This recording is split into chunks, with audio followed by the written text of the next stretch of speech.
여러분, 잠깐 상상해 보세요. 아주 거대하고 엄청 차가운 회의실에 여러분 혼자 딱 앉아 있는 거예요. 상상만 해도 벌써 좀 숨이 막히는데요. 그렇죠. 근데 거기서 끝이 아닙니다. 당신 앞에는 아주 거대한 기업이나 뭐 국가 시스템이 내민 서약서가 한 장 딱 놓여 있어요. 네네. 거기에 서명만 하면 엄청난 연봉, 승진, 그리고 사회적 명예가 확실하게 보장됩니다. 솔깃한 제안이네요. 그쵸? 근데 딱 하나 아주 치명적인 문제가 있어요. 그 내용이 당신의 가장 깊은 내면의 핵심 가치, 그러니까 신념을 정면으로 짓밟은 내용인 겁니다. 끔찍한 딜레마네요. 자, 여기서 서명하지 않으면 어떻게 될까요? 그냥 승진해서 누락되는 정도가 아닙니다. 사회적 매장은 기본이고 막 말 그대로 당신이 가진 모든 것을 다 잃게 되는 거예요. 완전 벼랑 끝이군요. 맞아요. 이 숨막히는 압박감 속에서 여러분은 주먹을 휘두르거나 뭐 폭력을 쓰지 않고 그 거대한 시스템에 대체 어떻게 저항하시겠습니까? 진짜 무거운 질문이네요. 근데 이게 사실 현대인들에게도 결코 낯선 상황은 아니거든요. 맞습니다. 우리는 살아가면서 종종 거대한 권력이나 시스템이 절대적인 순응을 요구할 때가 있잖아요. 그때 내 정체성을 어떻게 지킬 것인가 하는 묵직한 질문에 늘 직면하니까요. 바로 그 지점입니다. 오늘 우리가 이 심층 탐구 시간에서 파헤쳐볼 고대 문헌들이 바로 이 질문에 대한 완벽하고도 엄청나게 놀라운 해답을 쥐고 있거든요. 네, 기대가 됩니다. 오늘 우리는 구약성경 다니엘서 3장의 그 유명한 맹렬히 타른 풀무불 이야기, 그리고 6장의 사자굴 이야기를 깊이 들여다볼 텐데요. 아주 익숙한 본문이죠. 네네. 근데 여러분, 이거 봐요. 우리가 막 주일학교에서 듣고 자란 그런 뻔한 영웅담이나 전래동화가 절대 아닙니다. 절대 아니죠. 이 기록들을 고대 근동의 역사적 배경 속에서 제대로 파헤쳐 보면요. 이건 억압적인 제국에 맞서는 아주 정교한 비폭력 저항의 매뉴얼입니다. 비폭력 저항 매뉴얼. 너무 정확한 표현입니다. 고대 근동 사람들의 인지 세계로 들어가서 존 월턴이나 오브리 버스터 같은 학자들의 최신 주석을 바탕으로 이 텍스트를 보면 진짜 완전히 다른 그림이 펼쳐지거든요. 오, 인지세계요? 네, 단순히 과거에 일어난 신기한 기적이 아니라 제국의 그 폭력적인 권력 구조를 어떻게 해체하는지 그 치밀한 메커니즘이 딱 보이기 시작합니다. 와, 벌써부터 흥분되는데요. 그럼 대체 어디서부터 시작해야 할까요? 솔직히 두 이야기가 워낙 유명해서 다들 내용은 아실 텐데 구조부터 좀 볼까요? 네, 학자들은 이 두 장의 배치가 아주 기가 막히다고 이야기하죠. 구조적으로 완벽한 거울상, 그러니까 문학적인 짝을 이루고 있거든요. 3장하고 6장이요? 맞습니다. 두 이야기 모두 절대 권력자인 왕의 아주 강압적인 칙령으로 시작해요. 3장에서는 바벨론의 느부갓네살 왕이 거대한 금신상에 절하라고 명령하잖아요. 네네, 안 하면 불에 던지겠다고 하죠. 그렇죠. 그리고 6장에서는 페르시아의 다리오 왕이 30일 동안 오직 자신에게만 기도하라는 법을 만듭니다. 똑같네요, 패턴이. 게다가 유다 출신의 포로들을 시기하는 제국의 관리들이 그들을 고발하는 전개까지 동일하죠. 심지어 흥미로운 건 두 장 모두 거의 동일한 아람어 표현을 사용해서 그 고발 장면을 묘사하고 있다는 거예요. 와, 똑같은 언어적 패턴을 저자가 의도적으로 딱 설계해서 썼다는 거군요.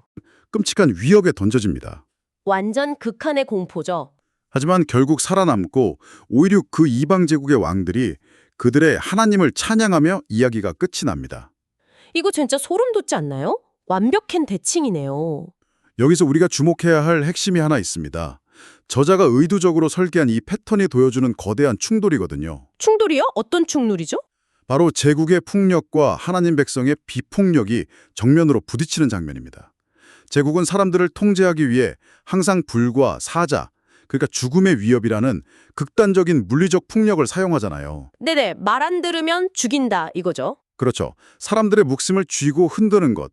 그게 제국이 가진 궁극적이고 어찌 보면 유일한 통치 수단이니까요. 무력으로 공포를 딱 심어주는 거네요.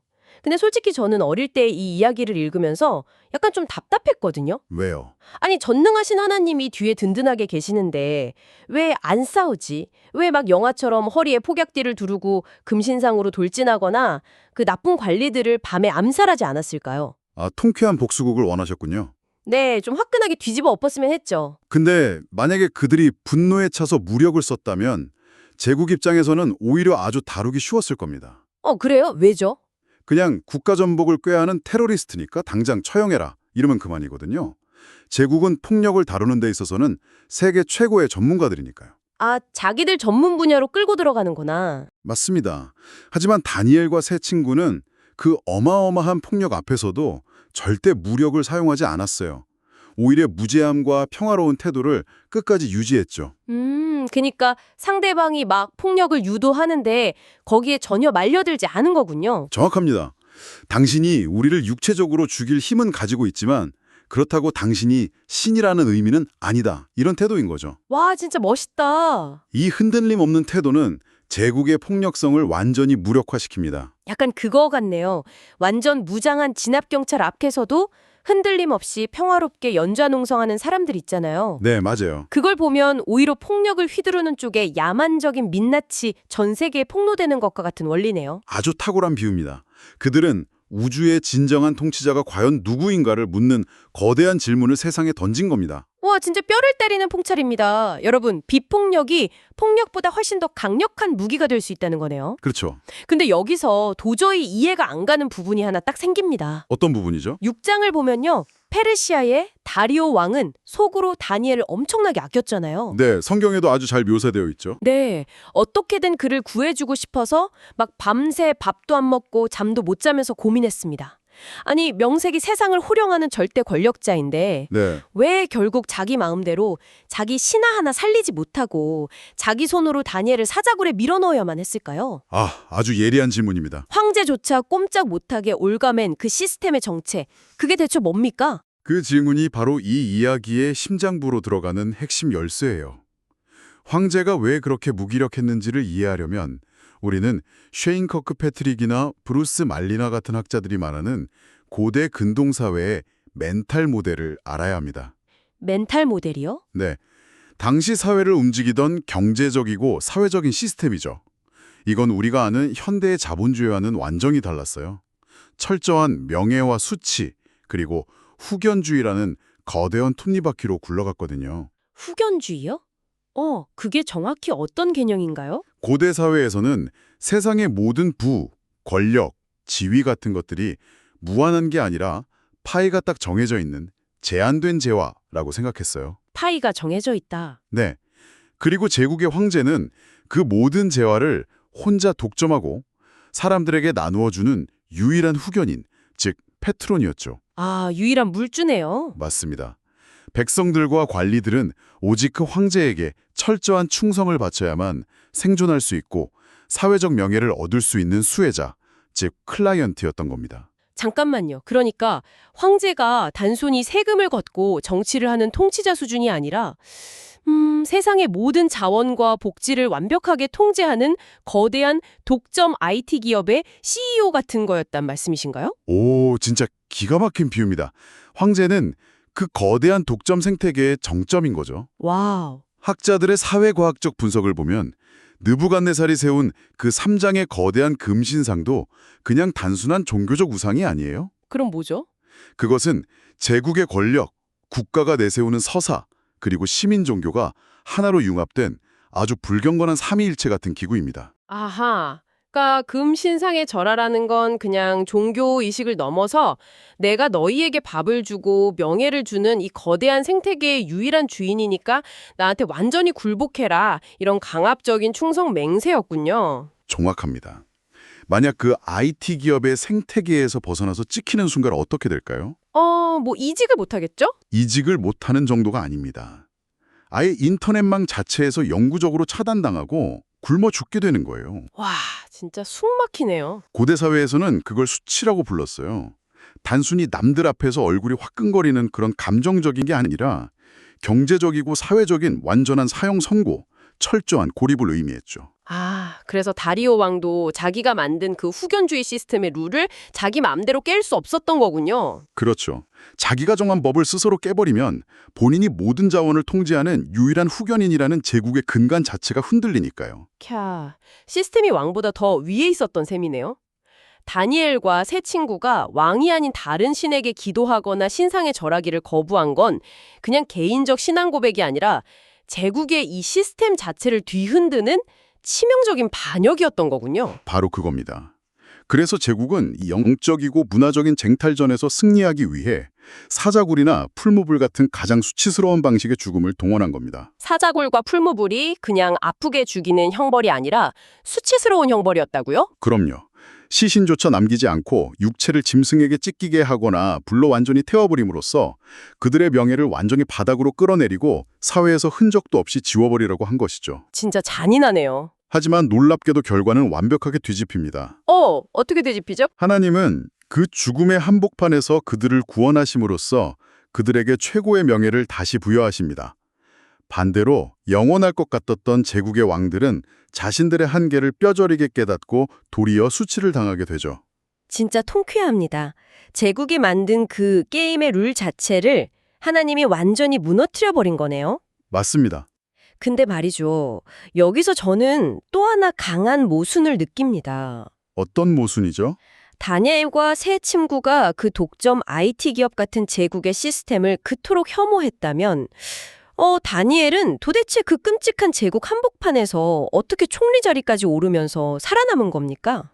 겉과 속이 다르다는 말씀이시군요. 네, 솔직히 말해서 겉으로는 제국에 완벽하게 순응하는 초엘리트 직원으로 살면서 막 낮에는 부역하고 밤에만 퇴근해서 혼자 기도한 거라면 이거 생존을 위한 위선이나 타협 아닙니까? 어떻게 매일 화형당하거나 사자굴에 던져지지 않으면서 일상 속에서 저항을 이어갔다는 거죠? 아주 날카로운 지적입니다. 그 이중적인 모습이 현대인들 보기엔 좀 헷갈릴 수 있죠. 하지만 바로 그 지점에서 압도적인 권력자 밑에서 피지배자들이 살아가는 방식을 설명하는 아주 중요한 정치 이론이 등장합니다. 정치 이론이요? 네, 제임스 C. 스콧이라는 학자가 말한 은위적 대본, 영어로는 히든 트랜스크립트라는 이론인데요. 권력자와 피지배자 사이에는 항상 두 가지 대본이 존재한다는 겁니다. 두 가지 대본이요? 그게 뭐죠? 일단 지배자들의 시선이 미치는 곳에서는 철저히 순응하고 법을 아주 잘 지키는 척하는 공개적 대본이 있습니다. 앞에서는 예스맨이 되는 거군요. 네, 다니엘이 6장에서 어떠한 태만이나 부패도 없이 제국의 관료로서 완벽하게 일했던 모습이 바로 그거죠. 겉으로 보기엔 제국에 완벽히 길들여진 톱니바퀴 같았습니다. 하지만 속마음은 완전히 달랐다. 그렇죠. 피지배자들은 권력자의 시선이 닿지 않는 무대 뒤편에서 자신들의 진짜 정체성을 유지하기 위해 권력을 조롱하고 진실을 이야기하는 은유적 대본, 즉 숨겨진 대본을 만들어냅니다. 와, 이거 딱 이해가 가는데요. 그러니까 견고하게 짜인 제국의 메인프레임 소프트웨어 겉단은 회사 매뉴얼대로 완벽하게 돌아가는 것처럼 보이는데 누군가 기저에 보이지 않는 곳에 그 시스템을 언젠가 붕괴시킬 오픈소스 코드를 몰래 심어놓고 계속 돌리고 있는 거랑 똑같군요. 와, 오늘 비유가 정말 대박인데요. 완벽한 비유입니다. 아하, 감사합니다. 다니엘 6장을 보면 그가 집으로 돌아가 윗방에 올라가서 예루살렘을 향해 창문을 활짝 열고 하루 3번씩 무릎을 꿇고 기도하는 장면이 나오잖아요. 네, 우리는 보통 그걸 그냥 개인적인 신앙심이나 경건한 루틴 정도로만 읽죠.